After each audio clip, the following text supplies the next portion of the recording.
que relaciones laborales, propiamente dichas como tales, existen desde que existe el sistema capitalista. El sistema capitalista nos ha dotado de las relaciones laborales, nos guste o no, que sean desiguales o que tengan muchas, no estén exentas de muchísimos problemas y problemáticas. Esto no es óbice para no reconocerle al sistema capitalista que las relaciones laborales parten de ahí, porque antes de estar vigente o presente en nuestras vidas el sistema capitalista estaba el sistema feudal, y ahí no existían las relaciones laborales, ¿de acuerdo? Ahí existía el feudalismo y la esclavitud. Entonces, bueno, venimos de ahí, y con el desarrollo industrial, pues en el año 1700, en el siglo XVIII, hacia la mitad del siglo XVIII, tuvo su desarrollo lo que es la industria. Empezamos a trabajar pues con máquinas, empezamos a trabajar en cadena y empezamos a trabajar en gran producción. Y sustituimos eso, por el trabajo artesanal y por el trabajo agrícola, que era como se vivía pues en el sistema que precedió al sistema capitalista, ¿no? Valga la redundancia. Entonces, comenzamos a elaborar pues, normas, leyes, todo un espectro normativo, que nunca hemos tenido un espectro normativo tan grande y tan gigante como el que tenemos ahora. Lo decimos siempre, bueno, yo lo comunico siempre así, que estamos dotados de unas herramientas sociolaborales extraordinarias, que están pues ahí para que las utilicemos, que son obra política, por lo tanto la política es fundamental que exista, que el hecho de que dispongamos de ese espectro normativo tan amplio en materia de prevención de riesgos, por ejemplo, o en materia de desempleo, pues con las diferencias que hay en cada Estado miembro, ¿no? En cada país, pero tenemos unas leyes desarrolladas en materia de desempleo más o menos justas. Bueno, todo esto que tenemos, el arma de la negociación colectiva, la contratación, todo esto lo tenemos pues gracias a esas relaciones laborales que se han ido desarrollando durante el sistema capitalista que tanto odiamos, ¿no? Y bueno, pues todavía no está agotado y tiene pues una vida pues extensible, creo que hasta dentro de 50 años, dicen los expertos económicos, que se va a mantener este sistema y que vamos a seguir pues un poco profundizando en la estructura y en el armazón que tenemos, que es la normativa, las leyes y todo el espectro normativo que hay, ¿no? Bien, la contratación. Relaciones laborales se puede tratar desde una óptica general, y si la tratamos desde una óptica de género, pues tenemos que decir que, bueno, que lógicamente pues sí que ha habido muchos avances, no lo suficientes, pero ha habido muchos avances.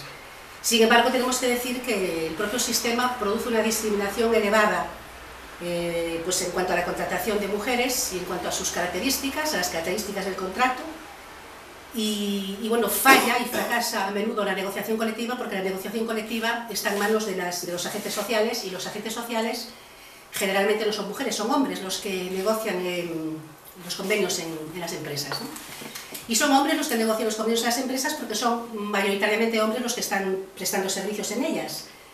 Y las mujeres, aunque también están prestando servicios en esas empresas, pues lo hacen a un nivel más precario, pues con contratos limitados, con una duración en el tiempo muy limitada, y no tienen una vertebración las mujeres suficiente, a lo mejor en todas las empresas y en todos los sectores, para poder estar participando en la negociación colectiva. Después también es importante significar que de por sí la negociación colectiva es muy compleja, muy difícil de obtener y de conseguir resultados óptimos y justos, y entonces lo que se hace cuando se aborda la negociación colectiva, lo que hacen los sindicatos y lo que hacen los agentes que forman parte de esas estructuras sindicales es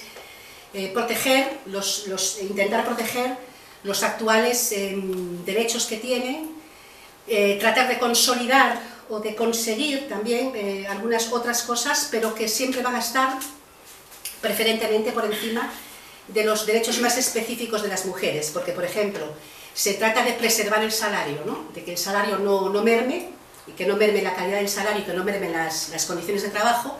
Entonces, eso es preponderante y es mucho más importante que establecer dentro de lo que es la maquinaria de la negociación colectiva asuntos que afecten a las mujeres, que no sean ese en concreto, ¿no?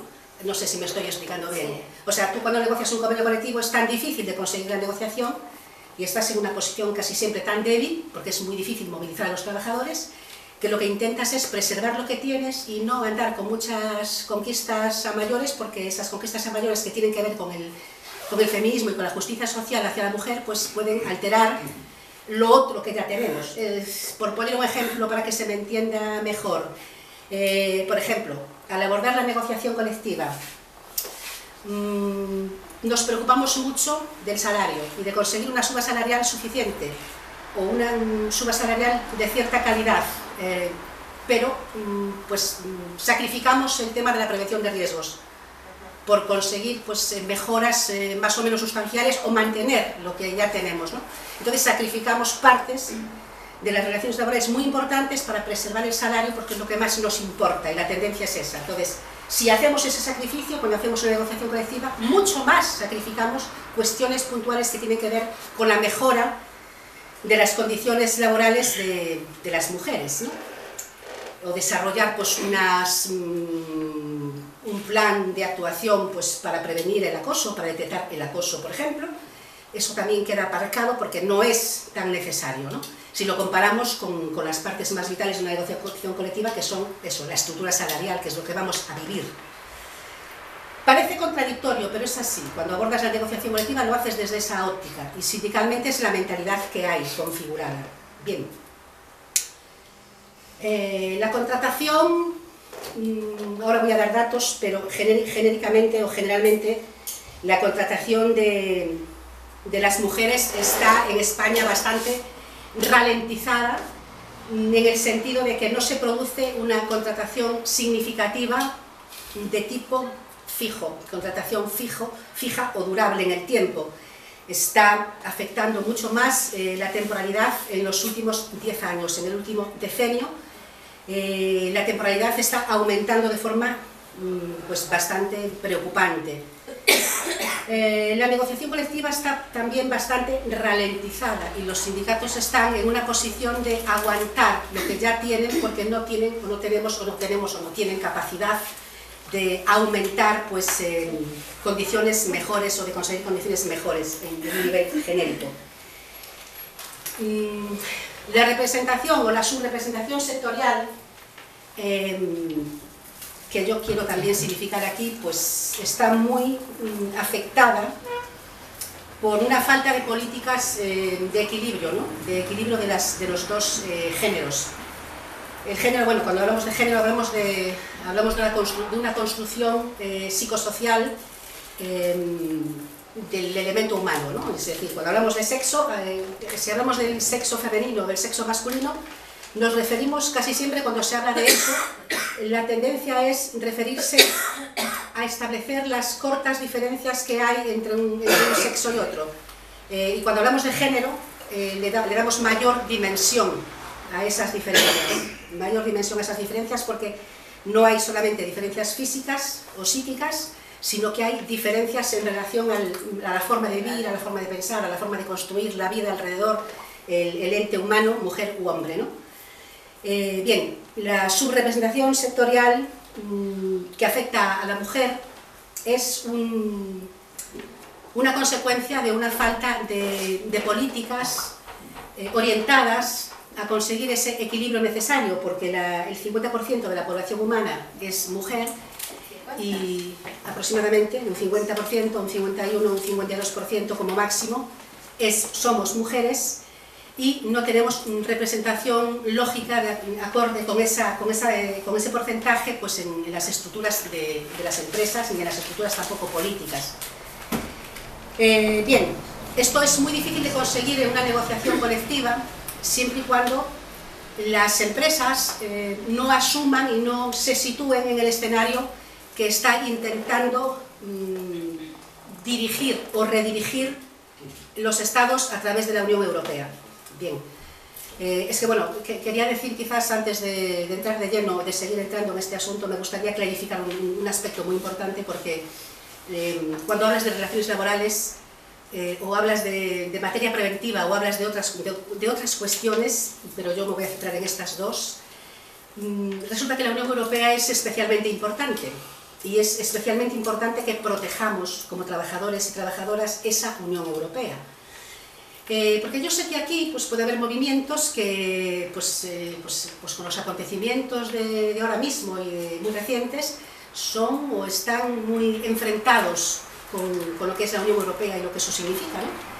Pues por el trato a los inmigrantes, en fin, esa falta de sensibilidad, que al final no es una sensibilidad que no tengan los políticos para hacer ese trato con los inmigrantes, sino que es una cuestión mayoritaria de las personas, no es mi visión particular. Lo que hacen ahí, la política que cuecen ahí a ese nivel, a nivel de integración, es una política que está, pues, creo yo, muy entroncada y muy a favor de lo que piensa mayoritariamente el conjunto de la ciudadanía. Pero bueno, como ese no es el tema, yo no me voy a detener ahí.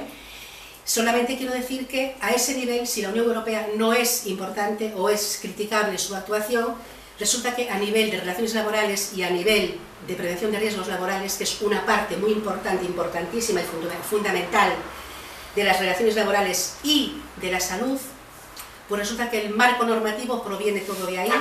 Y si no tuviésemos esa Unión Europea tan criticada y tan vilipendiada y esos políticos que están ahí haciendo esa política, pues nosotros estaríamos pues, defenestrados porque no tendríamos las armas necesarias para poder defendernos. Eso es así, guste más o guste menos. Entonces, desde la óptica de las relaciones laborales y desde la óptica de la prevención de riesgos laborales y de la salud, es fundamental que haya una Unión Europea fuerte, consolidada, y que los Estados trabajen el amplio espectro normativo que han conseguido trabajar y profundicen más en ello y consigamos un marco normativo todavía más férreo para mantener pues, las posiciones que ahora tenemos en estas dos materias, que si no fuese por eso no tendríamos nada, ¿sabéis? O sea, en España, por ejemplo, no tendríamos prácticamente nada desarrollado y nada modernizado a nivel de relaciones laborales y a nivel de las políticas de prevención de riesgos, ¿no? Mucho menos a nivel de la conciliación de la vida familiar. A ver, en la práctica no tenemos nada desarrollado, pero por lo menos sobre el papel sí que tenemos una directriz o unas directrices que, bueno, pues que los representantes políticos de turno que toquen, pues tendrán que desarrollarlo en algún momento, ¿no? Y bueno, pues con esto quería decir, voy a dar unos datos mundiales a nivel internacional para que veáis cómo evoluciona esto.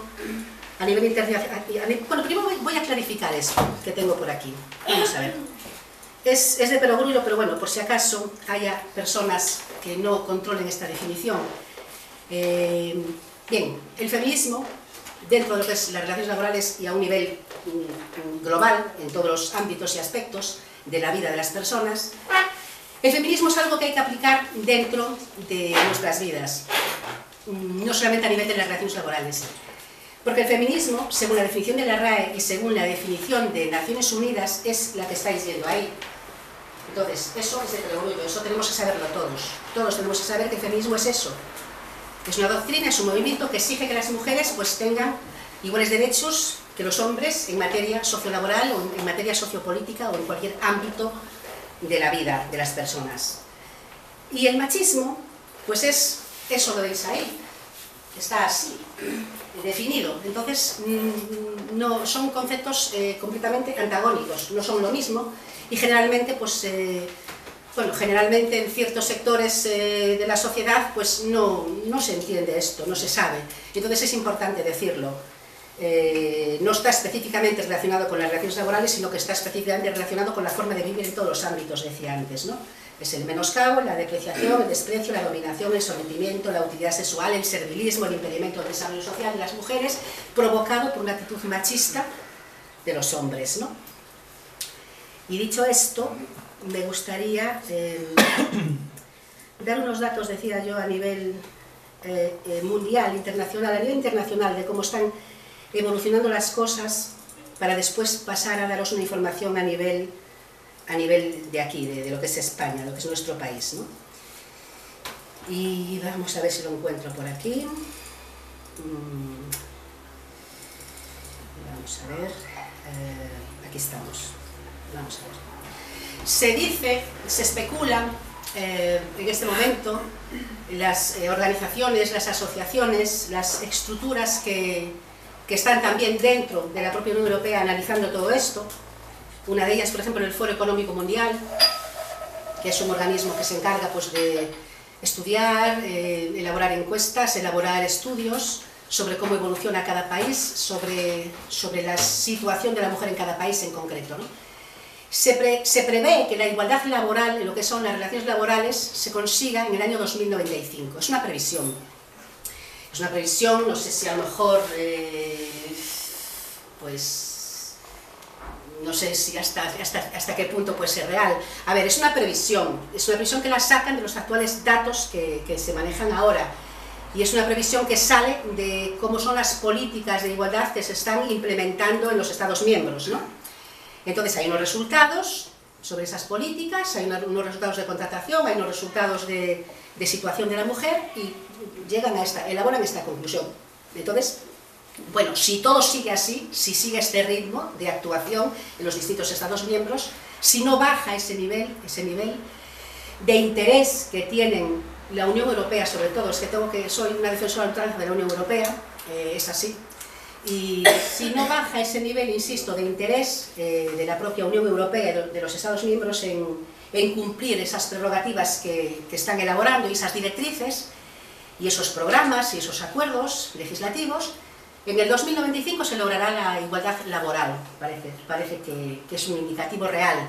Pero claro, esto también quiere decir que las empresas tienen que desarrollar lo que se llama la RSE, que es la responsabilidad social empresarial que tienen que tener las empresas como papel dentro de la sociedad. Una empresa no está solamente pensada para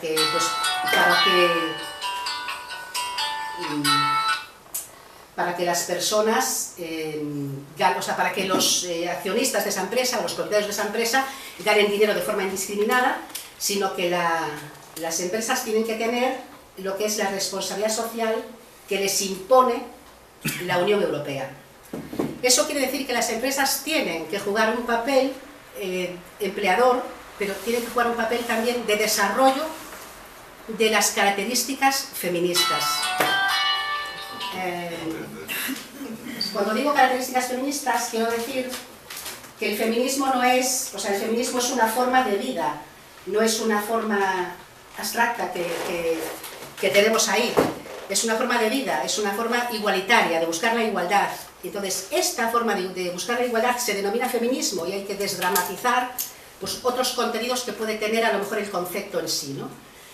Es un concepto que está claramente definido, que todos sabemos lo que quiere decir y cuáles son sus referencias, y entonces hay que hablar de sociedad feminista, porque es una sociedad de avance, no es una sociedad que sea pues, partidaria de un bloque de personas, de una unión ciudadana o una unión de mujeres que pretenda pues, conseguir, o sea, que se una con fines diferentes, distintos o extraños, que no sea buscar la igualdad, ¿no? Tú me estás entendiendo, ¿no? Por tu gesto lo he entendido. Sí. Bien, la responsabilidad social empresarial es el compromiso que las empresas tienen que tener con los gobiernos, con los Estados miembros y con la ciudadanía y con la sociedad en general para desarrollar planes de igualdad. Planes de igualdad, programas para controlar y detectar el acoso, etcétera, ¿no? Y esto quiere decir que tiene que haber unos equipos en cada empresa que solamente se pueden dedicar a eso, a desarrollar esos planes de igualdad, que por otro lado son complejos porque requiere estudiar lo que es toda la idiosincrasia de esa empresa, cómo está compuesta, qué tipo de trabajadores, qué perfil, hablar con todo el mundo. O sea, es un equipo que tiene que tener un coordinador o coordinadora y luego es un equipo de personas que tiene que existir solamente para esa función. Esto está funcionando en Alemania, por ejemplo, bien. Está funcionando en Alemania bien y tenemos datos de que en Inglaterra también está funcionando bien, porque nos llevan unos 50, entre 50 y 60 años de adelanto, ¿no? de poner en práctica estas políticas. Entonces, la responsabilidad social empresarial a España no llegó, la tenemos sobre el papel, pero aquí no la desarrollamos.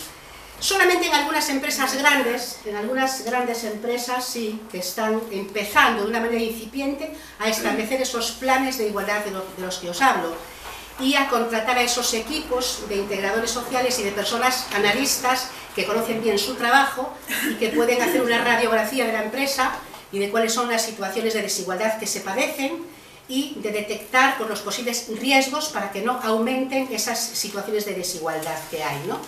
Y también pues analizan los directivos, cuántos directivos hay, cuántas directivas, todo esto se analiza por el equipo que forma parte y que elabora el plan de desarrollo de la empresa. Pero insisto, esto en España, salvo 2 o 3 empresas de gran estructura, pues no se hace.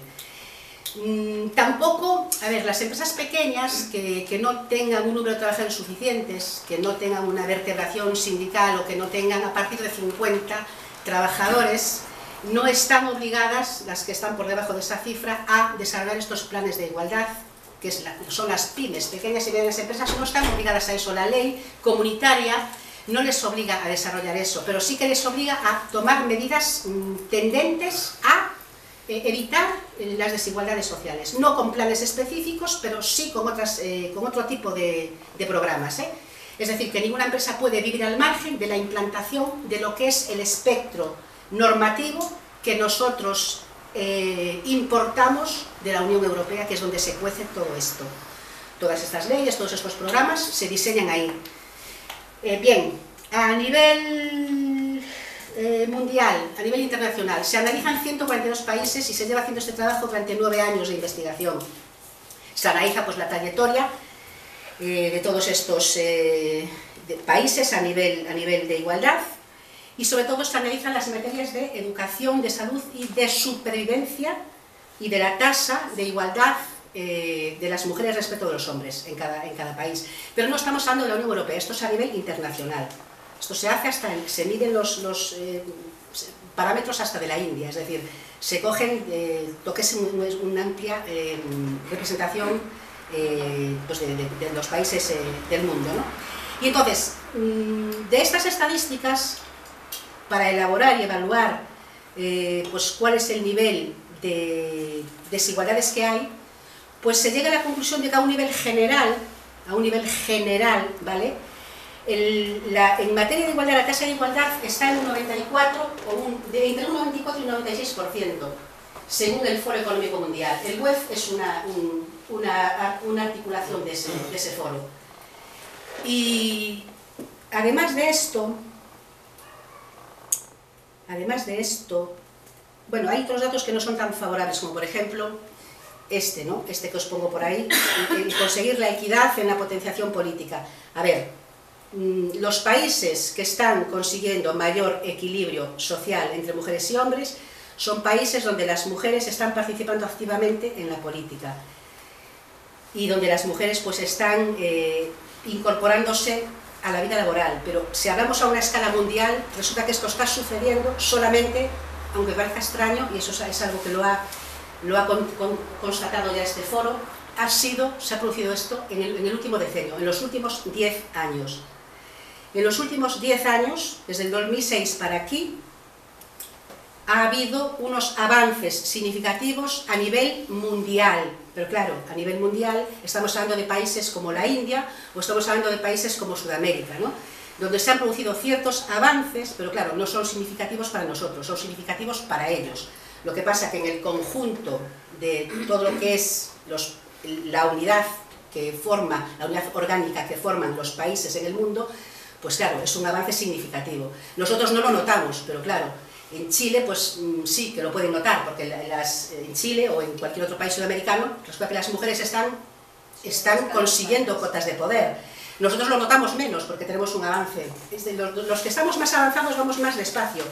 Es lo que quiere decir el estudio, ¿no? Y los que están más atrasados, el avance está siendo más rápido en estos últimos 10 años, ¿vale? Hasta tal punto que ha sorprendido un país como por ejemplo Nicaragua, que creo que lo tengo por aquí, al final. Nicaragua sube 4 puntos y es el país con más ministras mujeres y 8 de sus 14 altos cargos ministeriales son mujeres. Claro, esto era impensable, ¿no? En un país sudamericano. Resulta que en el último decenio Nicaragua consiguió esto, ¿no? Y bueno, pues es lo que se dedica a estudiar el foro, ¿no? El avance mundial, ya lo digo por ahí, que se ha producido en el último decenio, como consecuencia de la mujer en la política, de la actividad política de la mujer, de la fuerza laboral, y en el ámbito político, a nivel mundial, no a nivel europeo, sino a nivel mundial, ha habido un aumento de un 26% de mujeres parlamentarias en el mundo. Y un 50% más de ministras en todo el mundo, ¿no? Contando con todos esos países que viven pues, de una manera muy atrasada, ¿no? Y aquí tenemos, por ejemplo, cuáles son los países donde la mujer tiene unas relaciones sociolaborales más avanzadas y más equilibradas, pero no solamente las relaciones laborales, sino todas las relaciones sociales o sociopolíticas más avanzadas. Y encabeza esto Islandia, sigue Finlandia, sigue Noruega, que muchos creemos o creíamos o estábamos acostumbrados a poner a Noruega como el ejemplo del paradigma de la igualdad. Y es cierto que lo es porque empezó muy pronto a desarrollar una carrera feminista a nivel de todas sus estructuras, ¿no? Y de conseguir la igualdad de género, cierto que es así. Pero sin embargo el ranking mundial lo lidera Islandia, sigue Finlandia, Noruega, Suecia, Dinamarca, y en Dinamarca sí que me gustaría destacar algo, porque lo de Dinamarca también es muy significativo. En Dinamarca estaba en el puesto 8 a nivel mundial en avance social de las mujeres, no solamente, insisto, no solamente a nivel de relaciones laborales, sino a todo nivel, ¿vale? Estaba en el puesto 8 y ha subido al puesto 5. Dinamarca en los últimos 10 años ha avanzado mucho en lo que son políticas de igualdad y las mujeres allí pues viven mucho mejor y tienen una mayor calidad de vida de lo que podríamos soñar aquí, francamente. Ha subido en este último decenio y ha llamado la atención de los analistas. Y en cuanto a lo que yo conozco de Dinamarca, me gustaría significar una cosa, ¿no? Que en los años 80, 85, la década entre el 80 y el 90 aproximadamente, yo creo que hacia la mitad, y en el 85-86, vino un barco danés aquí a Vigo, vino un barco danés de pesca, un barco factoría, un barco donde el trabajo de marinería y el trabajo de movimiento de máquinas lo hacían mujeres, es decir, que Dinamarca emplea y tiene en su industria pesquera mujeres a bordo. Nada que ver con el sector, militar, el sector, o sea, los militares ya sabemos que hay mujeres a bordo, etc. Aquí estamos hablando de relaciones laborales de trabajo. Y resulta que vino ese barco danés a Vigo y pues venían las mujeres pues haciendo el trabajo de marinería, de cubierta, o sea, todo el barco funcionaba con mujeres, ¿no? Entonces, claro, causó muchísima sorpresa porque, claro, la gente creía que las mujeres no teníamos capacidad para llevar un barco de pesca y para pescar y para tirar un cope y para hacer esa actividad tan dura, ¿no? Que sí que es muy dura, pero es que es dura porque en España hay otra circunstancia, que es la siguiente, y que es muy significativo hablar de ella. En España se considera que si no haces un trabajo duro y ese trabajo no invierte una fuerza física suficiente, no estás trabajando. Aquí el empresario tiene una mentalidad tan obsoleta, o sea, es tan obsoleta, tan ridícula, que tienes que estar doblado o doblada para demostrar que estás trabajando. O sea, no se premia ni se gratifica el trabajo, se les cuesta darte el sueldo si tú no estás doblado trabajando, es una cosa absurda. Total, en Noruega los barcos de pesca están automatizados, por eso las mujeres pueden desarrollar esa labor perfectamente ahí. ¿Qué pasa? Pues a ver, en Estados Unidos sí hay también mujeres a bordo, pero generalmente en Estados Unidos las mujeres forman parte de los mandos del buque. Pues puede ser capitán de pesca, puede ser contramaestre, bueno, ya no tanto contramaestre, más bien en los mandos de mayor importancia, de mayor relevancia, ¿no? Entre capitán, patrón de pesca o jefe de máquinas, la jefatura de máquinas puede llevarla una mujer perfectamente, pero sin embargo, en lo que es la marinería y el trabajo más duro que se desarrolla y que requiere alto impacto de energía, es decir, desarrollo de la fuerza física, pues las mujeres no están, ¿no? Porque hay que desarrollar una fuerza física considerable. Sin embargo, los daneses sí que emplean mujeres en los barcos de pesca, porque como son barcos automatizados, no trabajan con fuerza física. Pero claro, somos gilipollas, ¿no? Vamos a ver, ¿quién ha dicho aquí que para hacer un trabajo en condiciones haya que desarrollar un alto impacto energético? No tiene por qué hacerse así. Es decir, de hecho, los países que viven un desarrollo más amplio y más sustancial son países que tienen sus sistemas de trabajo y sus cadenas de montaje completamente automatizadas. No necesitamos trabajar con el cuerpo, tenemos que trabajar con las máquinas, ¿no? Las máquinas herramientas. Entonces, eso se entendió en Noruega, se entendió en Islandia, se entendió en Finlandia, se entendió en Dinamarca, pero no se entiende en el carácter latino, no se entiende en Italia, ni en Portugal, ni en Grecia, ni en España, ni en Sudamérica. ¿Por qué? Porque es otra mentalidad, es la mentalidad del atraso y está asociado el trabajo al... Entonces eso es lo que pasa, que eso nos mantiene bastante atrasados. Lo que os decía antes, si no me entendíais bien o no me expresé bien o no estoy muy sembrada para tratar de trasladar lo que quiero trasladar, comunicar de la forma más correcta lo que quiero comunicar. Vamos a ver, lo que os decía hace un momento sobre los países que están en vías de desarrollo y que en el último decenio resulta que han conseguido cosas muy importantes a un nivel sociolaboral y a un nivel de otro tipo, que al nivel genérico de colocar a la mujer, es decir, de situar a las mujeres en un escenario mejor, de mayor calidad de vida. Ruanda. Resulta que en el último decenio Ruanda ha conseguido tener el parlamento con el mayor número de mujeres del mundo. Es un dato llamativo y significativo, ¿no? Porque claro, estamos hablando de un país en vías de desarrollo, ¿no? Pues ahí lo está, justo debajo de Nicaragua. Esto está por orden, ¿eh? Este orden es el que hay. Primero Islandia, Finlandia, Noruega, están en ese orden, en consecución de materia feminista, en consecución de calidad de vida para las mujeres. Bien, Ruanda está ahí. ¿Y por qué pone el estudio, del que os estoy hablando? ¿Por qué sitúa ahí a Ruanda? Sitúa ahí a Ruanda porque Ruanda es un país tercermundista y sin embargo en 10 años ha conseguido tener este parlamento. ¿Qué pasa? Que Ruanda ha sido un país que, si conocéis su historia, pues ha estado en una convulsión de guerras tremenda y terrorífica motivada por los conflictos religiosos. Se han matado a hachazos unos a otros, ha sido terrorífico. Si tú colocas Ruanda en un Google, pues te va a dar un país defenestrado, te va a salir pues África con calaveras por todos lados, con esqueletos, porque no, ha sido terrorífico. Entonces, ¿qué pasa? Que los hombres se mataron unos a otros, ¿no? Se mataron los católicos y los protestantes contra los musulmanes, se mataron. Y entonces Ruanda quedó despoblada de hombres. Es verdad que también murieron muchas mujeres, porque en cualquier conflicto bélico la víctima sustancial también es la mujer, porque van a por la mujer, ¿no? Pero bueno, los hombres prácticamente desaparecieron de los poblados.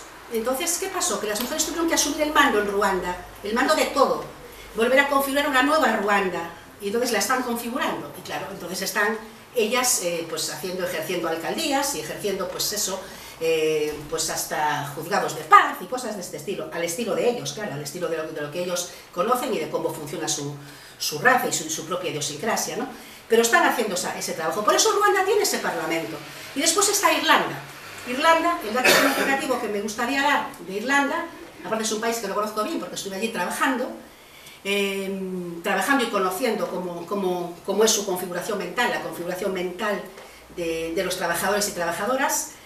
Irlanda es un país que hace 5 o 6 años creo que ha sido rescatado, porque tenía, o sea, la deuda económica que tenía pues le estaba ahogando. Entonces, ha sido un país rescatado. A pesar de que ha sido un país rescatado, los trabajadores no perdieron poder adquisitivo, ¿eh? Cuidado. Dato significativo, que hay que tener en cuenta, ¿eh? Dato de interés, ¿vale? Porque Irlanda ha sido capaz, o sea, sus políticos han sido capaces de pedir un rescate, pero no han sido capaces de colocar a los trabajadores en una situación de inflexión, pero vamos, viendo el precipicio. Es decir, los irlandeses mantienen su poder adquisitivo, insisto. Tienen un salario mínimo de en torno a los 1.500 euros y con rescate y todo, eso lo siguen manteniendo. A nosotros, sin embargo, nos meten por todos lados y pues nada, nosotros nos conformamos porque tenemos un carácter latino y como nos va la marcha, bailamos. Entonces, me gusta poner Irlanda como ejemplo porque, insisto, ha sido un país rescatado, que nadie apostaba, o sea, las multinacionales se han escapado de allí prácticamente, y sin embargo está ahí, y está en el ranking de los mejores países del mundo y de los que en el último decenio, con rescate económico y todo, no ha perdido su poder adquisitivo y donde las mujeres tienen prácticamente un pleno empleo, igual que en Inglaterra. Pleno empleo, estamos hablando. Bien, luego está Bélgica, que como ha tenido menos avances en el último decenio, pues está en ese lugar. O sea, esto va empezamos por el primer país a nivel internacional que tiene más avances, y luego el segundo, el tercero, el cuarto, claro. Bélgica, aunque es un país en el que se vive muy bien, el poder adquisitivo es elevado, y las mujeres pues suelen tener una calidad de vida bastante buena, a nivel, cuando analizamos calidad de vida, analizamos sanidad, supervivencia y educación. Son los 3 parámetros que utilizan estos organismos europeos e internacionales para demostrar cuál es la calidad de vida de las mujeres en cada Estado miembro o en cada Estado a nivel internacional. Bien, ¿qué ha producido esto? Pues esto ha producido que el hecho de que la mujer se haya ido incorporando a la vida política y a la toma de decisiones políticas, pues ha producido pues, avances sociolaborales significativos, ¿no? Muy significativos. Es gracias a la representación política que en todos estos países han logrado tener y conseguir las mujeres, ¿vale? Bien. Vale. Sin embargo, fijaros aquí, Estados Unidos está en el puesto 20, ¿a qué sorprendente? Este estudio nos sorprende muchísimo a todos, los analistas.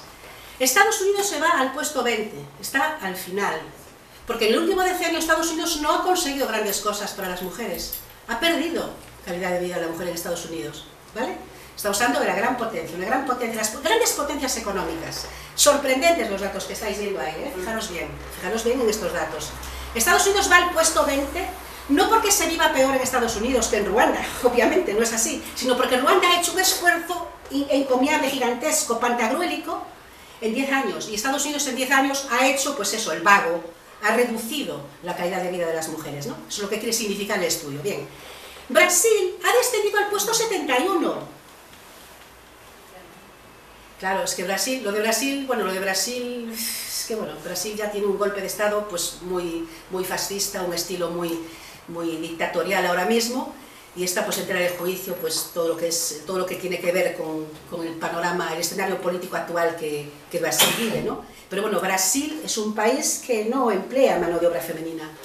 Entre el alto nivel de chabolismo que tiene, bueno, la mujer no tiene acceso prácticamente a la salud, no las mujeres en sí, sino a la población, ¿no? La población trabajadora en general. Lo que pasa es que las mujeres lo acusan más esto por el tema de los embarazos, por el tema de las relaciones sexuales que conllevan pues esos embarazos no deseados, etc.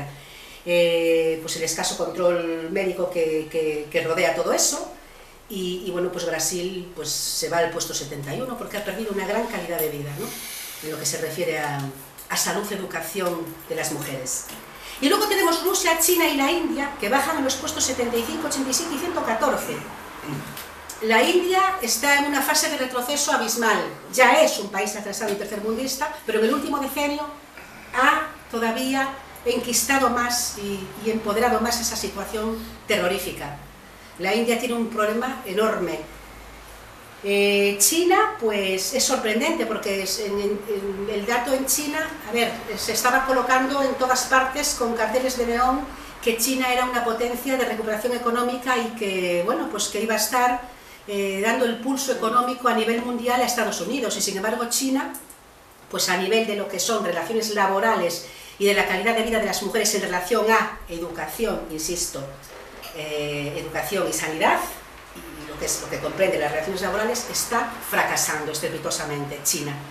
Y Rusia, y nos parece casi mentira, porque Rusia, cuando era la Unión Soviética, cuando existía aquel bloque del Este, resulta que, bueno, pues que en esos países las mujeres, o sea, el espíritu de la política comunista o socialista, pues era un espíritu de que la fuerza de trabajo femenina se contaba siempre con ella, es decir, estos países siempre tuvo, en su desarrollo industrial, las mujeres siempre han estado desempeñando una labor profesional, no había paro femenino, no existía el paro femenino, es decir, las mujeres en los países del Este es tradicional, es consuetudinario, o sea, es algo que estaba muy dentro de la sociedad, ¿vale?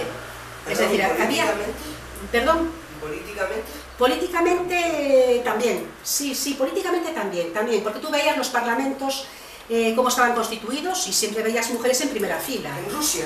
En Rusia no, en la Unión Soviética. Sí. La Unión Soviética siempre, no la Unión Soviética, sino todo lo que son esos países del Este, ¿no? Todos los países del Este. Pues había mujeres trabajando en las obras, es decir, había mujeres, bueno, mira Dinamarca, por ejemplo, que tiene el sector pesquero desarrollado con mujeres, es decir, aquí es impensable, aquí quería ser ferroviaria hace 30 años y no podía ser ferroviaria hace 30 años, ¿entiendes? Entonces, ahí no hubo nunca, en lo que es la Unión Soviética y los países del Este, nunca hubo, que yo sepa, no manejé nunca datos negativos en cuanto al empleo de las mujeres en cualquier sector productivo social. Tenían acceso a todos los sectores productivos. Insisto, aquí pues en una obra de construcción pues podías encontrar en la década de los 90, y fue porque en ese momento estaba el Partido Socialista intentando implementar con políticas de igualdad, intentar que en los sectores donde había mujeres subrepresentadas se fuera paliando pues con contrataciones de mujeres, valga la redundancia, y podíamos encontrar a lo mejor en alguna obra de la construcción, pero difícil, aquí en Galicia creo que ninguna. Pero bueno, había en alguna obra de la construcción mujeres trabajando en ese sector de la construcción, no como albañiles, pero sí como, no exactamente albañiles, pero ¿cómo es esto? ¿Cómo es esto? Alicatadoras colocando azulejos. Bien, esto sí lo podías encontrar, porque ahí el Partido Socialista estaba empezando a desarrollar las políticas feministas de igualdad de derechos, etcétera. Y sí que lo llegaste a ver, pero poco. O sea, eso fue como empezar y al momento desaparecer, ¿no? Es como, vamos a intentar que las mujeres estén representadas en todos los sectores productivos, pero a la vez no fracasó esto, ¿no? No fue durable. En cambio, en esos países sí. En esos países siempre hubo una tradición, una forma, pues, sí, tradicional, ya era tradicional, se puede considerar que era tradicional. Pues porque estaba sostenida y mantenida en el tiempo. Las mujeres podían optar a cualquier tipo de trabajo, de tipo científico o de tipo manual. Hablo de los países del Este y de los regímenes comunistas que había. Sin embargo, Rusia ahora, pues no, está haciendo una política regresiva y de retroceso de lo que es la calidad de vida de la mujer y de la independencia económica de la mujer, ¿no? Lo que pasa, claro, paralelamente también hay que decir que en Rusia tienen también una particularidad, pero claro, no llega para colocar al país en un puesto superior, no llega a esto. A ver, Rusia lo que pasa es que sigue incentivando la formación, es decir, las mujeres, o sea, lo que es el sector académico, ¿no? Pues compuesto por mujeres está bastante desarrollado, las mujeres optan a puestos de trabajo que están muy vinculados a técnicas, pues medicina, psiquiatría, en la parte científica, es decir, que hay un desarrollo a ese nivel. Sin embargo, a nivel de lo que son las profesiones libres o las profesiones de corte científico, las sigue potenciando Rusia en este momento. Sin embargo, lo que son las profesiones pues por debajo de ese nivel, o trabajos manuales, trabajos de tipo manual que requieran, pues no sé, pues, trabajos no cualificados, ¿vale? Pues eso es en lo que está ahora mismo fracasando. No está empleando mano de obra femenina. Y es un dato significativo, porque claro, es un país que fue del Este y fue propulsor y precursor, además, de aquel sistema económico, y sin embargo ahora pues está en un nivel bastante bajo, ¿no? Y además, significar aquí que esos tres países, Rusia, China y la India, estos tres últimos destacan por su vulneración de los derechos de las mujeres. Es decir, que están incumpliendo muchas cosas que tienen que ver con los derechos de las mujeres. ¿Y cuáles son los derechos de las mujeres? Los derechos de las mujeres son aquellos que garantizan la no discriminación y el acceso a la salud y a la escuela, lo que decíamos antes. Esto todo se mide por el derecho a la salud y a la educación, el fácil acceso a la salud y a la educación. Y los derechos, pues es eso, es un conjunto de principios y normas que regulan las relaciones humanas. Bien, ese es el escenario a nivel mundial. Fijaros en una cosa que quise significar aquí. Cuando hablamos de derechos humanos, que son los que promueven las Naciones Unidas y los que están escritos a través de cartas magnas, ¿no? A las que los países se adhieren, resulta que las mujeres, como entes individuales humanos, no se nos reconoce en los derechos humanos hasta 1993, por escrito. 93 es antes de ayer, ¿eh? Es decir, esto tiene una alta conexión. Bueno, los derechos humanos parece, sí, ya sé que es llamativo, parece muy raro, pero por escrito, los derechos humanos, ¿vale? A nivel internacional, no estoy hablando a nivel europeo, estoy hablando a nivel internacional, donde metes países árabes, metes la India, metes países musulmanes, ¿vale? Resulta que los derechos a nivel mundial, los derechos de las mujeres, insisto, no están reconocidos en una carta gigantesca que firman y avalan todas esas naciones hasta 1993. Los países musulmanes no estaban por la labor bajo ningún concepto, y los países así que tenían mucha tradición religioso-católica tampoco estaban muy por la labor de producir un escrito, una carta magna donde se reconocieran los derechos humanos de las mujeres. Pero bueno, esto tiene bueno, y mucho menos ya los derechos sexuales de las mujeres, eso ya no existe, o sea, si ni siquiera existen los derechos a ser humano, tener calidad humana, mucho menos los derechos ya sexuales. Ya, si hablamos de los derechos de la maternidad y de los de la reproducción, puede pasar, pero si hablamos de los derechos sexuales, bajo ningún concepto, porque no entienden que las mujeres podemos tener ese tipo de derecho, ¿no? Y esto tiene mucha conexión pues con la tradición religiosa. Y como aquí estamos hablando a nivel mundial, pues claro, los derechos humanos de las mujeres hasta el 93 no se consiguió que todas esas naciones firmaran esa Carta Magna, ¿vale?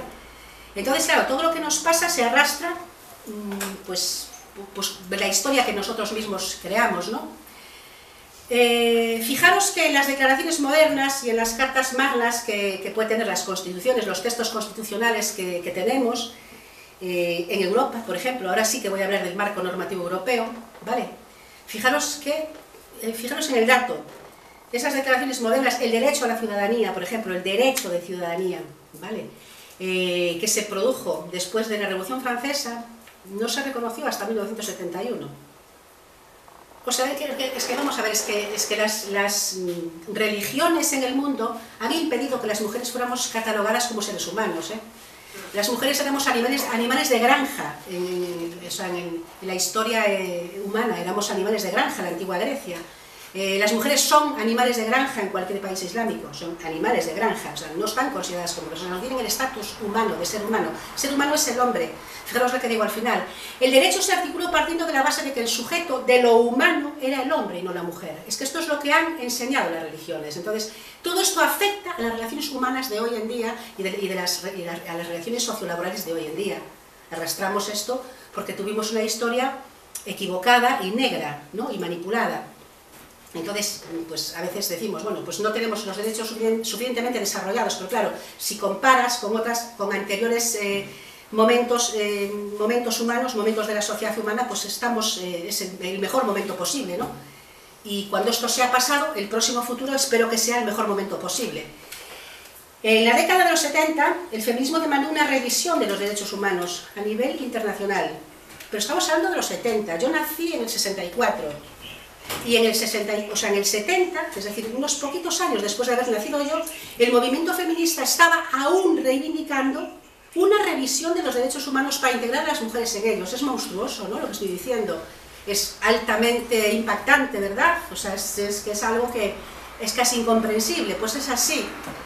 A raíz de que el movimiento feminista, que en aquel momento era un movimiento feminista incipiente, pero con una gran fuerza en la década de los 70, ¿no? En el momento que el movimiento feminista empezó a crear ese caldo de cultivo necesario, esa nueva cultura necesaria, se empezó a visibilizar el 50% de la población humana femenina. Y ahí es de donde parte todo el espectro normativo, todo lo que Europa desarrolla, todas las leyes, son muchas leyes progresistas, muchas, os lo aseguro, muchas leyes progresistas que emanan de Europa, que están escritas y que los países las desarrollan dependiendo de la latitud de la que estemos hablando. Si hablamos de Inglaterra, pues hablamos de un desarrollo y un despliegue extraordinario. Si hablamos, por ejemplo, de Noruega, también. Pero si hablamos, por ejemplo, de Portugal, no. O si hablamos de España, no. ¿Vale? Tenemos todavía, no tenemos esa educación necesaria. La idea del 70, que es antes de ayer, el 70 es antes de ayer, era visibilizar el 50% de la población humana femenina, ¿vale? Y dejar de mantenerla recluida en la esfera pública, en la esfera privada, para salir a la esfera pública. Y a partir de los 70 la mujer comenzó a salir a la esfera pública.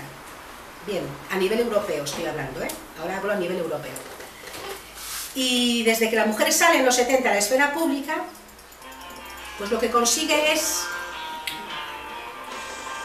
bueno, consigue formar parte del objetivo que los políticos europeos, que criticamos muchas veces, pero claro, Europa hay que criticarla según el momento, porque vamos a ver, no es que Europa y la Unión Europea sea mala, para los trabajadores os aseguro que es buena, y para la mujer mejor aún todavía, porque por sí mismo un país no consigue democratizarse, ni consigue una mayor calidad de vida, sino es de la mano de una eficiente unión de estados que trabajan pues para conseguir ese marco normativo, ¿vale? No solamente por esa unión de estados política, sino por las personas que tienen mayor grado de evolución y que están en esos estados. No es lo mismo hablar de la sociedad inglesa que hablar de la sociedad española. Lo siento, pero ellos conocen la democracia hace muchos más años que nosotros, más décadas que nosotros, y tienen una diferencia sustancial a la hora de proponer legislación. Y de hecho, la mayor parte de la legislación que emana de Europa y que tiene que ver con la mujer sale de Inglaterra y de sus políticos. Entonces, ahí ves que hay otro nivel socioeducativo distinto, diferente, ¿no? Entonces, bueno, pues empezaron a producirse leyes contra la violencia, actuaciones, protocolos de igualdad laboral, planes de empresa para prevenir y para potenciar el desarrollo de las carreras de las mujeres y del trabajo de las mujeres, es decir, todo lo que es el marco legislativo de la igualdad se desarrolla a partir del 70. Pero tengo que decir, vamos a ver, voy a daros las cifras de... Tengo que decir que a nivel internacional los datos eran esos, a nivel nacional nuestro, a nivel estatal, los datos son menos positivos. Son menos positivos porque las mujeres, bueno, porque los presupuestos que tienen que ver con el desarrollo de las políticas posteriores se reducen. Y si no se invierte en materia de igualdad, y no se invierte en planes, programas, no se educa o se reeduca a la población y a las empresas y a los directivos y directivas de las empresas, pues se fracasa en materia de igualdad, ¿no? Y aumenta la brecha salarial y aumentan pues las desigualdades. Bien, el escenario internacional, más o menos a grandes rasgos, es el que os comenté hace un momento. Y el escenario a nivel nacional, pues nuestro es más doliente. Es más doliente porque los presupuestos se reducen, ¿vale? Y porque los sindicatos tampoco no tienen...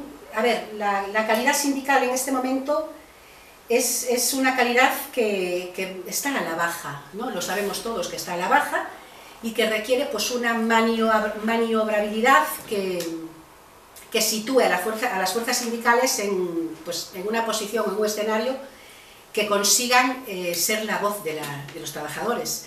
Y en este momento pues esa situación no se está dando.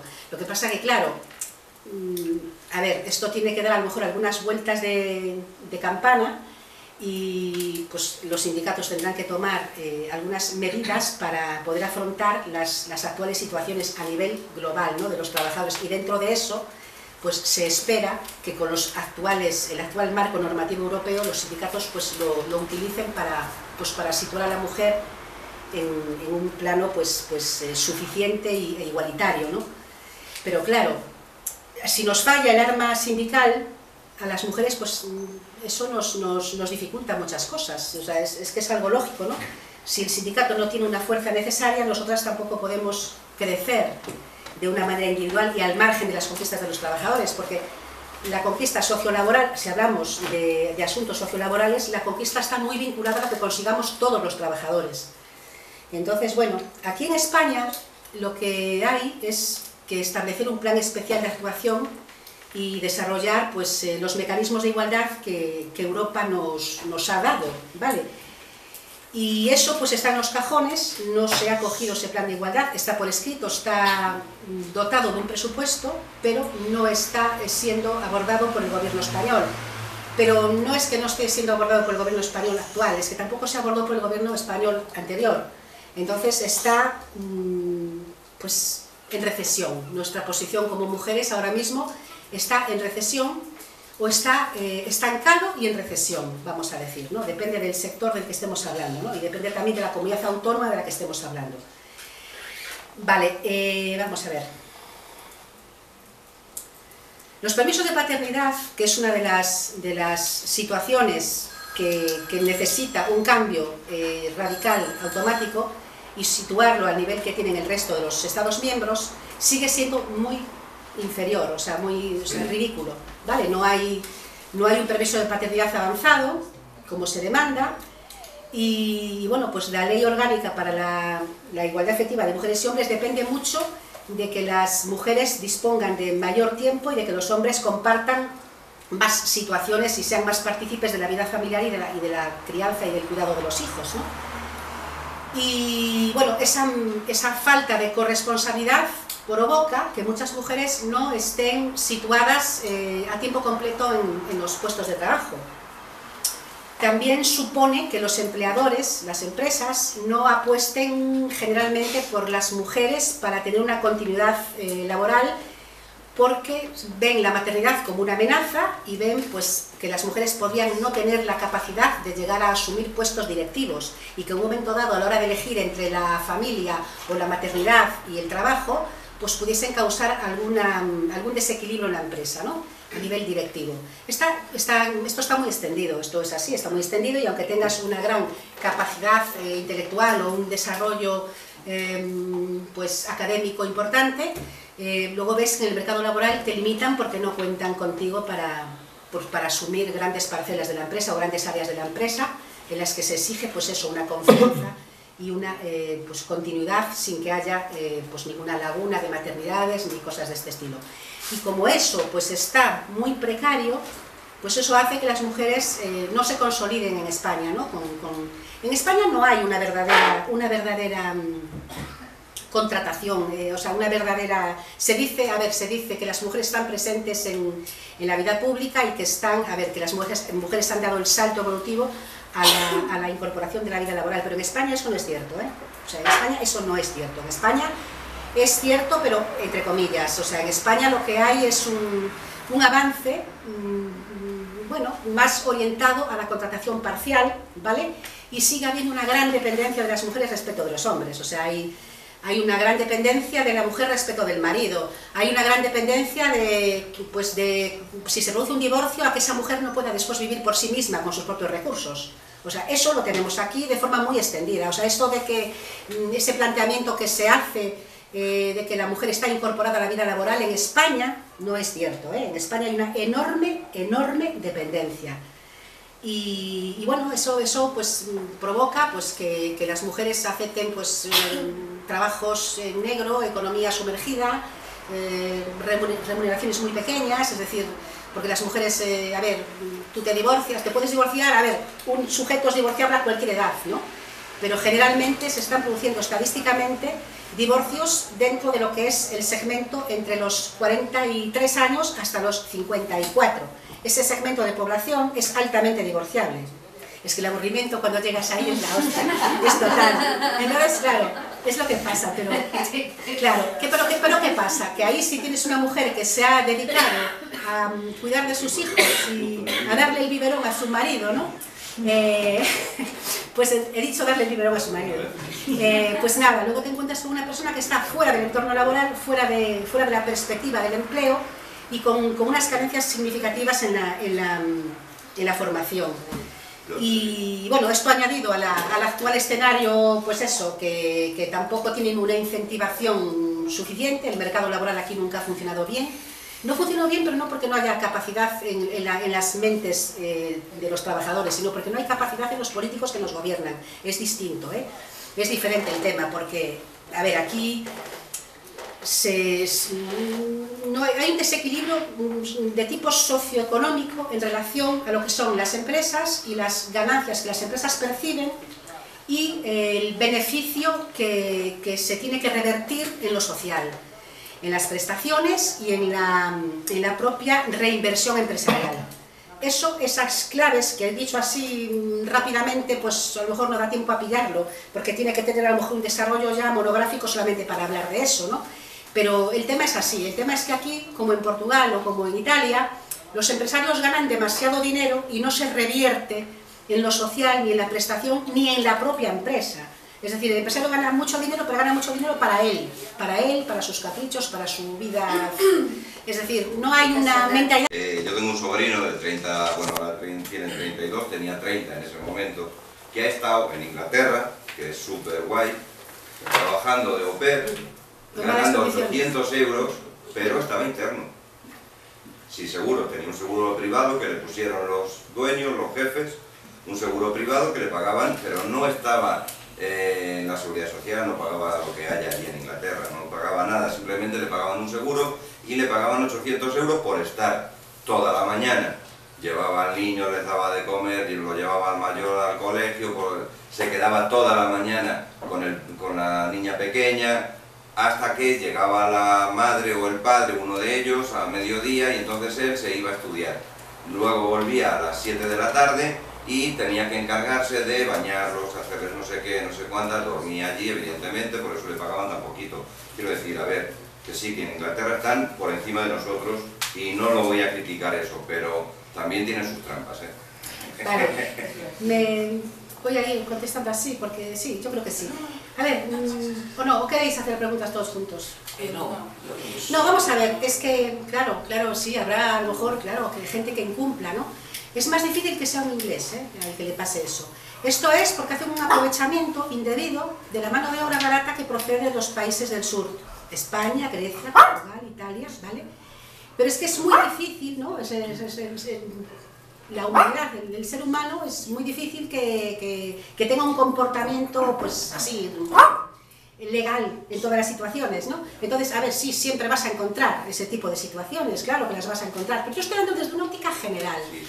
Y desde una óptica general sí sé y tengo esos datos, manejamos esos datos, no es de ahora, los manejamos desde siempre, manejamos esos datos. Es difícil que eso le pase a un inglés, ¿eh? Eso le pasará a un español, le pasará a un portugués, le pasará a un chino, le pasará a un italiano o a un griego, pero no le pasa a un inglés, ¿eh?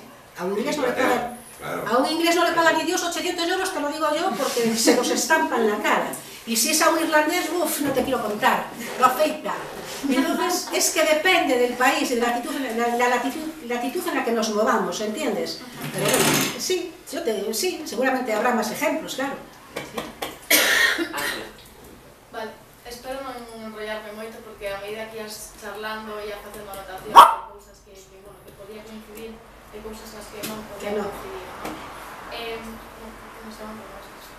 Respecto a cando falabas da negociación colectiva e da non introducción das mulleres en canto á propia negociación colectiva, que era un espacio de homes, pareceme que aí tendríamos que analizar antes por que non están as mulleres negociando, porque moitas veces nin sequera están nas propias empresas, como é algo que falabas ti ao final, non?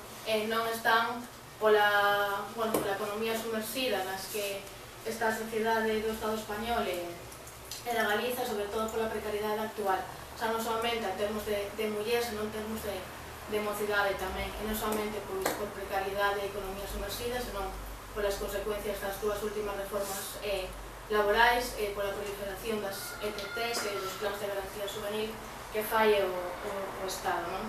Logo, por outra banda, parece un pouco asombrante que fales da Unión Europea como o mellor que nos deu en canto a materias de dereitos laborais, tanto para a muller como a nivel xeral, cando aquí hai moitos colectivos presentes que estamos loitando en contra do TTIP, que nos vai negar esas políticas, non? E tamén porque son as grandes empresas da Unión Europea e o gran capital porque xoga contra os dereitos da muller e contra os dereitos da clase trabajadora. Logo, por outra banda, tamén cando falabas de Nicaragua e de Ruanda, de que as mulleres estaban nas institucións, a mí personalmente como muller, como traballadora e como feminista, non me sirve de nada que as mulleres estén nas institucións se non están na rúa, facendo un movimento combativo, obreiro e feminismo no plano organizativo. Que sería o mesmo que pasaría en Brasil tamén, non? E logo, cando falas da India, a India moitas veces está asociada a esa situación polas políticas precisamente da Unión Europea e de grandes empresas do capital, como pode ser Inditex, onde nas noticias saía o un incendio dentro dunha fábrica, non? Eso veñen asociado con as nosas políticas. Logo tamén me pareceu un pouco atrevido cando falabas do Partido Socialista e das políticas feministas, cando foi o Partido Socialista que moitas das mulleres que estamos aquí nos negou moitísimas cousas, non? E que o enlazabas, perdón, que te he apuntado, cos sectores productivos. Para nada estou de acordo que entremos en materia de sectores productivos, senón que o Partido Socialista o que nos obligou foi as mulleres a traballar en sectores reproductivos e de cuidados. E logo tamén me parece un pouco preocupante cando falas de permisos de paternidade, non? Sí, entendo que os homes teñen que ter un acceso á legislación laboral en cuanto a paternidade, pero penso que temos moito que avanzar en materia de muller, porque que pasa coas mulleres que estamos solteras? Temos que traballar todo o día ou deixar os nenos nunha guardería ou estamos na casa 4 horas cuidando dos nosos fillos, non? E logo tamén facer unha reflexión cando falabas das limpiadoras e dos riesgos físicos co peón, non? Eu sí que podría chegar a entender que se comparen e que non se comparen, non? Aí sí que entrarían en un debate bastante interno, o sea, conmigo mismo, pero sí que penso... En 2004 y el Tratado Constitutivo de la Unión Europea, no. Te tiene que servir, te voy a decir por qué te tiene que servir, porque si tú no tienes toda esta maquinaria para conseguir el empoderamiento de la mujer, esto todo habla del empoderamiento de la mujer, ¿vale? Desde 1957, si tú no tienes todo esto, no tienes la base. O sea, aquí las cosas no se consiguen porque manejemos una varita mágica. Europa ha elaborado estos tratados para mejorar sustancial y ostensiblemente la calidad de vida de las mujeres en Europa, ¿vale? Dentro de los Estados miembros. Entonces, yo no puedo como trabajadora o como analista despreciar esta política y estos hechos. Estos son hechos relevantes. Por lo tanto, yo no puedo despreciar Europa ni lo que Europa significa. El arma que puede suponer para los trabajadores llegar a políticas homogéneas, ¿vale? Que consigan unos derechos y que se establezcan de una manera... bueno, ahora se está haciendo de forma escalonada, porque cada Estado miembro pues hace la política que hace, ¿no? Es diferente el gobierno español que el gobierno francés, ¿vale? Pero a nivel global es importante que haya un ente que unifique todo esto. La prevención de riesgos laborales, no existiría en España una línea maestra tan completa pues para tratar el tema de la prevención de riesgos laborales, los accidentes, las enfermedades profesionales, todo lo que tenga que ver con el sistema público de las pensiones y de la seguridad social, si no hubiese esa ley de prevención de riesgos laborales, que la tenemos desde 1995, es que hay que apreciar las cosas buenas de Europa, no solamente resaltar las partes negras o negativas, que yo tampoco soy o sea, yo no para nada, o sea, yo soy una trabajadora, pero es que yo analizo todo. Entonces, mi obligación es analizar esto, y esto sí, perdón, de esto nos sirve de mucho, porque si no fuese por la Unión Europea, nosotros no tendríamos ley de prevención de riesgos laborales, ¿de acuerdo?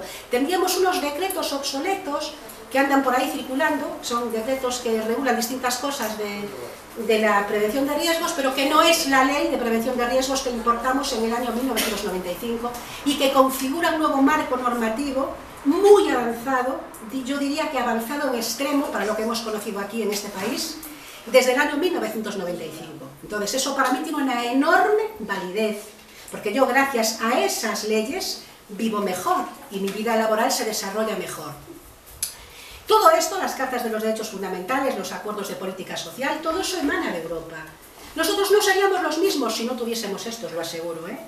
¿De acuerdo? Por eso yo soy una defensora a ultranza de lo que es el marco normativo europeo, porque yo sé que a mí eso me va a beneficiar, ¿vale? Y porque España no tiene capacidad mental, lo siento, pero es así, no hay capacidad mental en la política española para elaborar estas cosas. Y estos no son discursos vacíos, estos son leyes que inciden en la vida política, social y laboral de las personas. Bajo ningún concepto puedo prescindir de estas herramientas. Y es para lo que utilizo el marco normativo europeo y por eso me importa la unidad de acción política que emane de Europa. Bien. El Partido Socialista en la década de los 90, cuando Felipe González llegó, es que ya no me acuerdo, yo como tengo ya 52 años y me paso los años de prisa, no me acuerdo. Entonces no sé ya muy bien en qué momento estoy de la vida, ¿no? ¿En el 82? Empezó Felipe, sí. ¿Y cuántos años debía tener yo? 16, ¿no? No sé. Vamos a ver, es igual. Sí que sé, y lo he podido calibrar y evaluar más adelante, sobre todo con motivo de poder hacer estos estudios de prevención, de las leyes y del marco europeo y todas las cosas de las que hemos estado hablando, ¿no? Cuando yo tenía, no sé si 16, 17 o 18 años, ya no me acuerdo, insisto. No me acuerdo, bueno, no sé. El Partido Socialista sacó el PEG. Y aquí ni Dios sabe lo que es el PEG, ¿a que no? Tú sí que lo tienes que saber, que tú debes de ser de mi generación. Sí. El PEG. ¿A ti te suena, Serafín? El Plan de Empleo Juvenil. Ah, sí. Agarró Felipe González y nos jodió con esa maquinaria destructiva. El Plan de Empleo Juvenil, el PEG, fue una de las primeras cosas que hizo. Entonces eso provocó pues unos contratos laborales muy precarios. La precariedad empezó ahí. Pero claro, yo tengo que echarle en cara a ese gobierno socialista o del PSOE que haya promovido la precariedad con el amplio abanico de contrataciones, de contratos precarios, de reformas laborales, etcétera. Sí que le echo la culpa, pero desde luego en materia de mujer no. Lo siento, pero discrepo. Honestamente, tengo que decir que discrepo, porque yo conozco de forma profunda y de forma amplia y suficientemente extensa la política del PSOE en los años que ha estado gobernando relativa a los avances de la mujer en España, ¿no? Y entonces sí que tengo que decir que como condeno las reformas laborales y como condeno otras barbaridades a las que nos ha hecho vivir y que nos está haciendo padecer, soy una defensora de ultranza de su política puntera y muy racional a nivel de mujer, ¿de acuerdo? El aborto y lo que es la política de contratación, los primeros e incipientes derechos que emanan de estos tratados, del Tratado de Lisboa, del Tratado Europeo, de todos esos tratados que he hablado antes, el PSOE los ha utilizado. A lo mejor no los desplegó y no los desarrolló de una forma completa, pero empezó a hacer esa política social y de empoderar a la mujer. Son los primeros, creo, que han hecho algo el Partido Socialista, y no soy del Partido Socialista, pero tengo que reconocer esa labor, ¿no? Como analista de la situación laboral. Entonces sí, se lo tengo que reconocer a pesar de lo que dices y a pesar de lo que yo sé. Y no sé qué más dijiste relacionado con los sindicatos. Los sindicatos, a ver, nosotras no podemos tener un crecimiento suficiente ni integral al margen de los sindicatos. Nos guste más o menos, o sea, es así. O sea, los sindicatos deciden muchas cosas en los despachos, deciden muchas cosas en la maquinaria de la negociación colectiva y no podemos crecer al margen de ellos. Lo que tenemos es que, claro, tener un empoderamiento dentro de las organizaciones y las estructuras sindicales.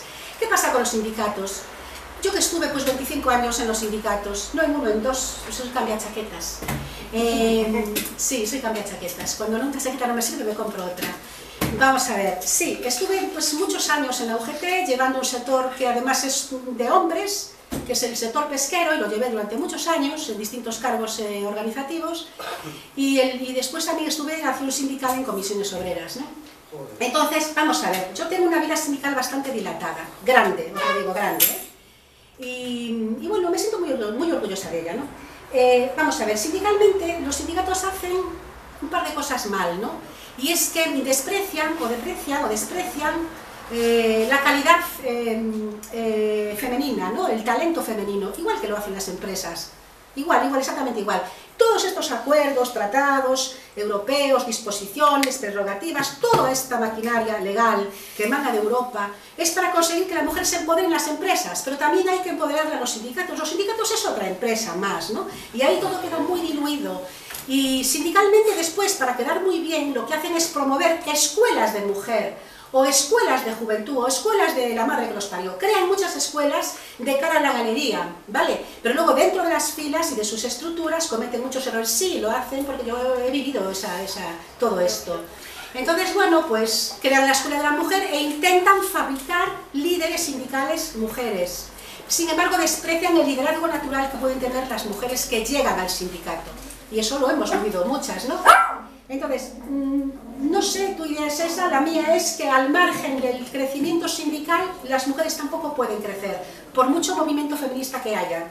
entiendo que el movimiento feminista tiene también que desarrollar esa labor dentro de los sindicatos. ¿Y qué más has dicho? Vamos a ver.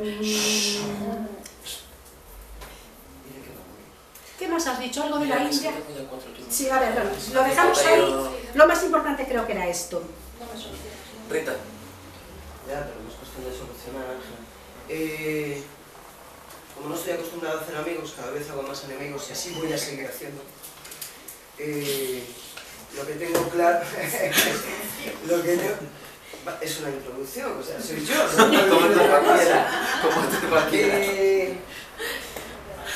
Tengo aquí y entonces me va a durar más que tu debate. No voy a tocarlo. A mí no me digas cómo vas a decir que te vendí mal el rollo porque yo no estoy vendiendo nada, ¿eh? Por favor, sigue os pido brevidad porque queremos hablar estoy en todas, contra por favor. completamente de la Unión Europea. Completamente. Yo también Si sé, tú lo me quieres siento. decir que efectivamente la culpa es nuestra, es tanto la culpa nuestra como que somos gilipollas por seguir votando un partido como el que estamos votando, y entonces nos pasa igual en la Unión Europea. Nos liamos con Juncker, pues así nos va. Y así nos seguirá yendo. Punto. A partir de ahí me echo la culpa a mí misma, evidentemente. Igual que la he hecho en el plan del feminismo. Por eso digo que ahora no voy a hacer algo. El tema sindicalista, el tema feminista, el tema de muchísimas cosas no es tan poético como cuando bajas a la arena, trabajas y tú te das de hostias con 20 mujeres que te dicen a dónde cojones vas. Si a perder su trabajo, si por culpa tuya van a perder el trabajo, ¿vale? Porque hay todavía esos lazos detrás de la sumisión, del qué va a pasar en mi familia si dejo esto, si salgo a la calle a luchar. Entonces lo que tiene que cambiar es no las políticas, no el sistema, sino la puta mentalidad. Porque a partir de ahí empezaremos a cambiar las cosas. Es a partir de ahí. No es otra cosa. Tema discriminatorio. Tema tan discriminatorio como que yo, como mujer, que no es el caso, a mí a lo mejor me crea más así si me arregla el coche una mujer que no un hombre. Claro, yo no lo pienso. Pero, ¿cuántas me puedes decir que no lo piensan? Igual que tú. Mañana quieres que te cuiden a tu niño, ¿a cuántos hombres pides? Depende. Cuando te vengan. Depende, Rita. Te lo estoy depende. diciendo en plan generalizado. Sí, en Te plan lo estoy general. diciendo en plan generalizado. ¿Entiendes? Todavía vivimos en esa mentalidad. Y no la cambiamos, joder. Claro, No la cambiamos. por eso. Claro, ese es nuestro problema. O sea, multitud de problemas los tenemos nosotras mismas. Los creamos nosotras mismas. Entonces, no es cuestión de sistema, es cuestión de educación, es cuestión de ir cambiando una serie de cosas. Y eso lo hace el Lo que tú sistema. me decías, evidentemente, lo que te explicaba, yo he trabajado en la limpieza, he trabajado en el metal y he trabajado en la construcción. Soy una puta obrera, ¿vale? Y yo he visto cosas que no le pasan a una señora de la limpieza. En un señor que trabaja en el metal. O una señora como yo, en el metal. Evidentemente, hostia, no es comparable, te lo puedo jurar. Es comparable. A lo que... No. Yo he trabajado en la limpieza y también he sido obrero. Y así no es has trabajado en el metal. Evidentemente, lo que tú decías, no, Por eso cada sector no estamos... tiene su propia Claro, Sí, sí. claro. No estamos robotizados, pero el problema no es solo para las mujeres. Yo que he trabajado en el metal, te puedo jurar que no es lo mismo trabajar a una mujer que trabajar con un hombre. No es lo mismo. Porque físicamente nosotras nos es muchísimo más duro. Pero un montón de más duro. Porque las lesiones, por ejemplo, que tenemos las mujeres ante ciertas dificultades en el trabajo, a los hombres a lo mejor le llegan con 60 años, pues a mí me llegan con 40. Y ya no puedo seguir en ese tema. O sea que a los hombres, por su complexión, por como sea, pues no les llega. Y no tenemos los dos la maquinaria o la grúa para coger una chapa que pese 200 kilos, ¿vale? Es difícil. Es difícil para el hombre y para la mujer. ¿Qué pasa? Para las mujeres, por nuestro físico, nos es más cómodo. Y muchas veces somos nosotras mismas las que nos discriminamos. Yo he trabajado en el metal y no hay cosa que más me joda, porque si no, dedícate a ser predicadora, es que una mujer, porque la están escuchando otros hombres, te venga diciendo no, que ella prefiere trabajar con una radio pequeña porque no aguanta una radio. Me cago en Dios, métete predicadora. Porque tú sabes a tu trabajo con lo que tenías que ir. Es más, somos nosotras mismas muchas veces quienes nos ponemos fuego aquí arriba. Entonces, nada más que eso. No sé Sí, tengo un mogollón. Ah, perdona. Lo del 50 plus. Yo sé, ahí todavía hago menos amistades. ¿Me quieres explicar lo del 50 plus? Ella no sabe lo que es el 50 plus. El 50 plus es un invento del partido de ese señor que está ahí. Por favor, de ver, es Que que yo no si soy de organizamos, ¿Qué? ¿quién nos hace sombra a ciertas mujeres? No, es que te voy a pegar una hostia. No, no te voy a pegar una hostia. Pero yo no me hago sombra porque yo lucho por lo mío. Sí. Entonces, tú imagínate que 4, 5, 20 que estamos aquí mujeres, formamos un partido y alguien me dice, no, por 50 plus hay que meter a un hombre de segundo. Vete a la mierda. Te metes porque es válido. Pero no porque sea hombre o porque sea mujer hay que meter el 50 plus. No, ¿De qué no. vamos? ¿De qué vamos? ¿De verdad que hay que meter aunque sea el tonto del pueblo? Tenía que haber estado hace 2 años cuando lo... Hay que ser el tonto del pueblo y te tienen que meter, pues lo mismo, personas válidas, no hombre, no mujer, personas válidas. Y lo siento porque yo sé que en los partidos hay. Rita, avisamos a que conteste. Tiene que ser. Es que no sé lo que me querías decir con que la fuerza de un hombre, como es la fuerza de un hombre, resulta que tiene más validez para desempeñar un trabajo que la No, fuerza de para una nada. mujer. Hay ciertos trabajos que nosotros, joder, vamos... Mira, te voy a explicar una cosa, vamos a ver. Claro. Sí, pero evidentemente. Pero... Hay un hecho científico, que a lo mejor no es un dato que conozca todo el mundo, pero hay un hecho científico que es el siguiente. El hombre desarrolla... Son menos 5, así que intentamos hablar un poquillo de realidad, ¿vale? Los hombres desarrollan más fuerza que las mujeres física de impacto, ¿vale? Fuerza de impacto. Las mujeres desarrollan mayor resistencia que los hombres física. La resistencia no tiene nada que ver con la fuerza, ¿eh? La fuerza es algo que se emplea de forma espontánea. Elevar cargas. Donde tenemos diferencias las mujeres y los hombres es en el reglamento de cargas, el 487 barra, no me acuerdo, lo tengo por aquí anotado, pero no hace falta que lo busque. Hay un decreto que es el que regula las cargas físicas o la carga biomecánica que un cuerpo soporta pues en kilos de peso, ¿de acuerdo? Y durante una jornada concreta, ¿vale? Durante un tiempo concreto. Nosotros, los que analizamos prevención de riesgos, tenemos que fijarnos mucho en ese decreto y en lo que establece ese manual de cargas.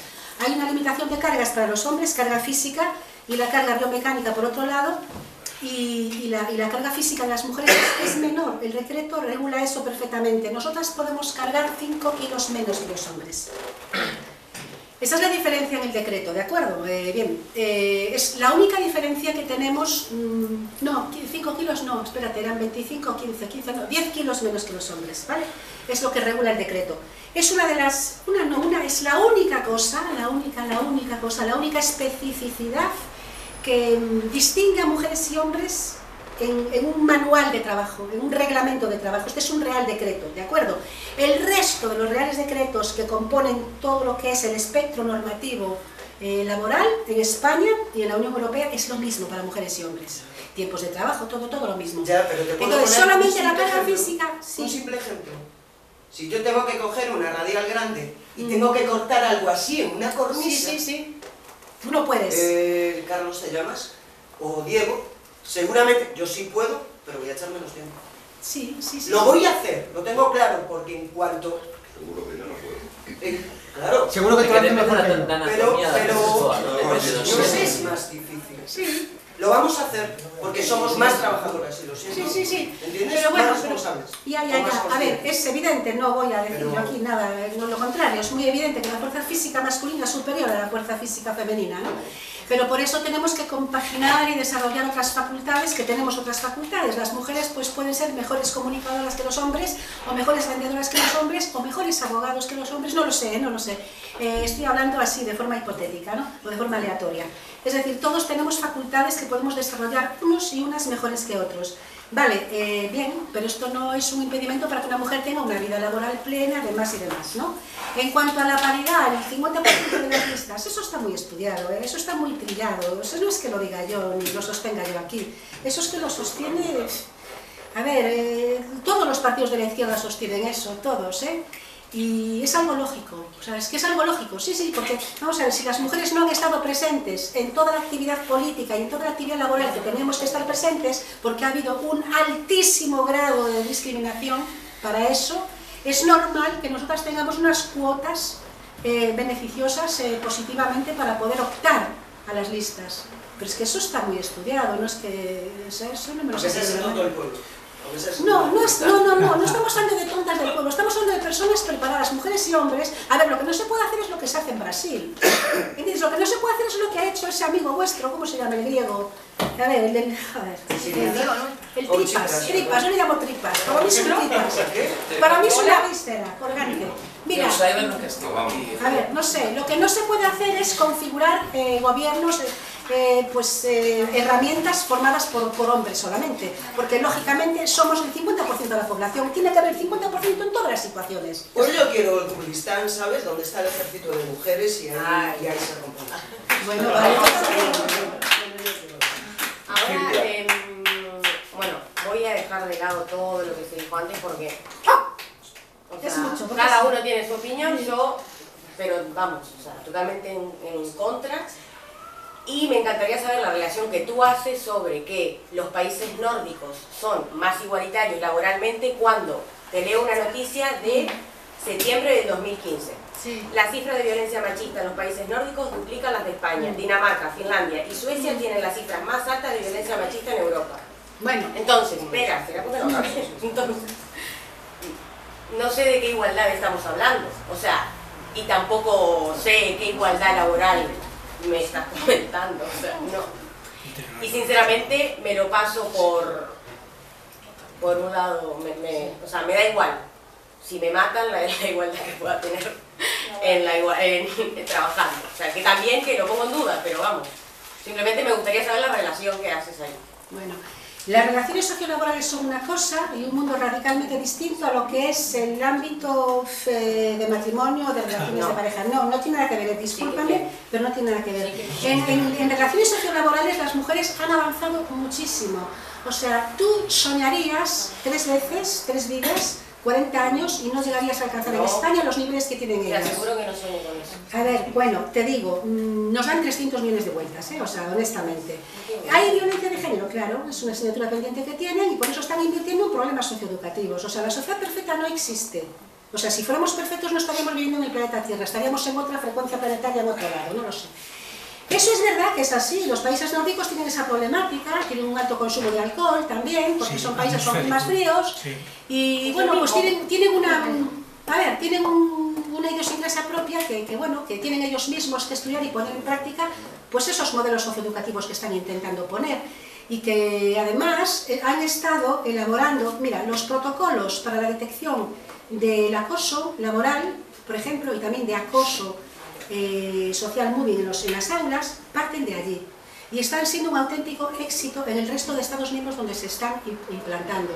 Y aquí en España, por ejemplo, la Xunta ha comprado uno que tiene que ver con la detección precoz del acoso laboral en las aulas. Y probablemente se extienda también a lo de las empresas, cuando hablaba antes de la responsabilidad social empresarial, para incluir dentro de esos programas. Pero claro, a lo mejor eso se va a desarrollar en 5 o 10 años, aquí. Pero bueno, quiero decirte, cuando yo digo que son punteros esos países, lo digo porque son punteros en lo que es el ámbito sociolaboral. No te voy a decir que no haya violencia de género, porque la hay. Pero que están poniendo los medios y están elaborando materia socioeducativa para hacer intervención socioeducativa, pues también te digo que es cierto. Ahora, no existe la sociedad perfecta. Sí, yo quería apuntarte 2 cosas. Una es que, bueno, has hecho referencia a países como Islandia e Irlanda. ¿Irlanda o Islandia? Islandia y Finlandia, quieres decir, ¿no? No, hiciste... Me refería a los 3. Sí, hiciste una referencia primero a Islandia y luego hiciste más adelante una referencia a Irlanda. Sí. Bueno, aunque no son países análogos, sí es verdad que Islandia pues, tiene una población como Vigo, más o menos. Sí, es un país muy pequeño. Sí. Muy pequeñito, entonces, con esa connotación de ser un país nórdico, con los avances que conlleva eso, ¿no? E Irlanda pues tiene 4.700.000 habitantes, que también, además con un 51% de mujeres, casi. O sea, que hay casi una paridad, con lo cual son países bastante avanzados en ese aspecto. lo que decías del desarrollo o la falta de desarrollo que ha sufrido nuestro país, hombre, algo tiene que ver el sistema, que es lo que yo le comentaba antes aquí a una compañera que está aquí, ¿no?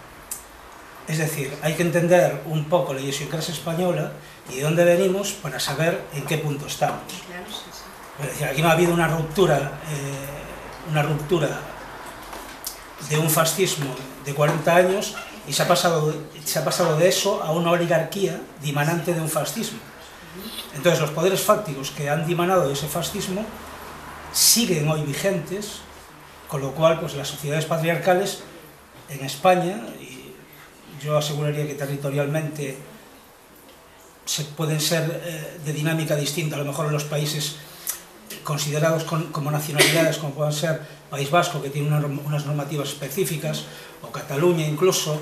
Galicia estamos un poco más atrasados en eso, pero en el conjunto tiene mucho que ver con el sistema, ¿no? Con una cuestión sistemática de precisamente eso, que los poderes fácticos, como por ejemplo el Partido Socialista fue el inventor también, no solo del PEG, sino de las sociedades de inversión de capital variable, del IBEX 35, de la falta de reparto equitativo de la riqueza, en el cual, por ejemplo, en el año 75 con Franco teníamos un índice de Gini de 35 y ahora tenemos un índice de Gini de 37, siendo los países nórdicos el referente con 18, 19, 20, Suecia, Dinamarca y Noruega, además de Finlandia, ¿no?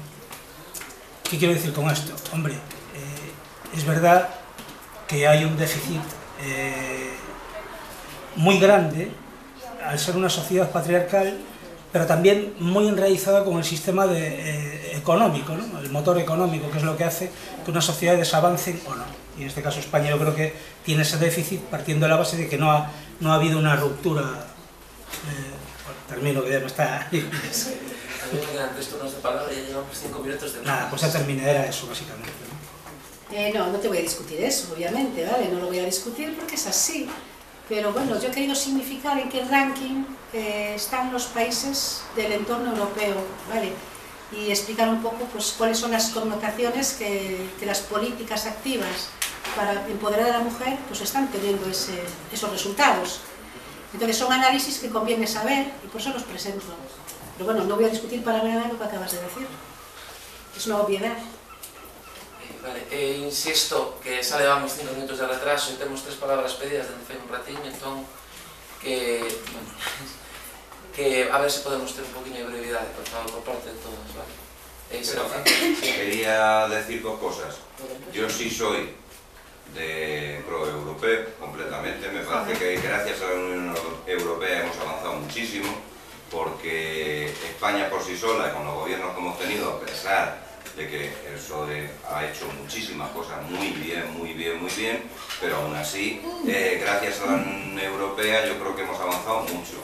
Que puntualmente, y con lo del TTIP, yo estoy completamente en contra de que se firme ese acuerdo, porque me parece completamente retrógrado, que va a hacer cosas que están mal. Esperemos que los partidos que estamos ahí podamos conseguir algunos avances con respecto a eso y al final se anule, como parece ser que está a punto de ocurrir, pero hay que reconocer que gracias a estar en la Unión Europea hemos avanzado muchísimo, como tú decías, de todas esas normativas con respecto a la mujer, con respecto al medio ambiente, con respecto a los trabajadores en general y a la sociedad en general. La Unión Europea nos ha puesto unas directrices muy por encima de lo que nosotros teníamos y no estamos todavía cerca de las directrices de la Unión Europea, pero estamos aproximándonos.